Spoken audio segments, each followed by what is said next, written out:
Astérisque mail vindicatif, les horodatants et les sauvegardant sur un serveur chiffré.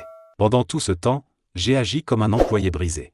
J'ai fait semblant d'être au bord du gouffre. Mon avocate, Maître Dubois, m'appelait souvent. Alex, c'est suffisant. Nous avons la preuve du harcèlement moral et la preuve que Marc est le seul responsable de Phoenix. Pourquoi prolonger ça? Parce que je ne veux pas une simple plainte. Maître. Je veux une documentation de la culture de l'entreprise sous sa direction. Je ne suis pas là pour prendre sa place.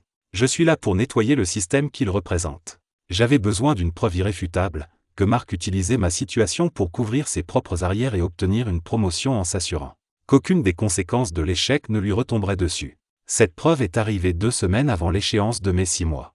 Il m'a envoyé un email officiel, avec RH en copie, m'informant d'un entretien final. Le sujet? Manquement grave et potentiel licenciement pour faute lourde suite au projet Phoenix. Le piège était tendu. Partie 3, l'heure du jugement dans la salle 103. Le lundi matin, à 10h, j'étais convoqué dans la salle de conférence 103. La salle des mauvaises nouvelles, un endroit sans fenêtre. Parfait pour les exécutions discrètes. Marc était assis à ma gauche, un dossier rouge épais devant lui, mon dossier. Son sourire était dédaigneux. À ma droite, Camille, la responsable RH, avait l'air fatiguée et mal à l'aise. Elle ne me regardait pas. Marc, lui, me regardait avec une avidité à peine masquée. Il était là pour me voir m'écraser. Bien, Alex, a commencé Marc. Le ton mielleux et condescendant. Comme un bourreau qui donne la bénédiction finale. Nous sommes là pour discuter de votre avenir.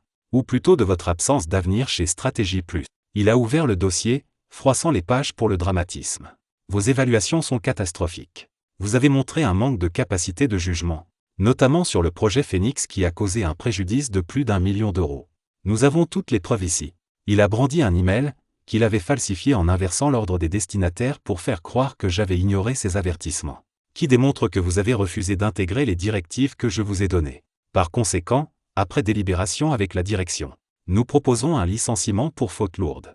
Vous quitterez l'entreprise immédiatement, sans indemnité, et nous nous réservons le droit de vous poursuivre pour les dommages. Il s'est penché, les yeux brillants de triomphe. Alors, Alex, avez-vous quelque chose à dire pour votre défense? J'ai souri. Un sourire sincère, calme, et très, très froid. C'était la première fois que je le souriais ainsi. Ce sourire lui a fait peur. Oui, Marc. J'ai 2 choses à dire. La première concerne mes heures de travail. J'ai sorti de mon sac une chemise bleu mince.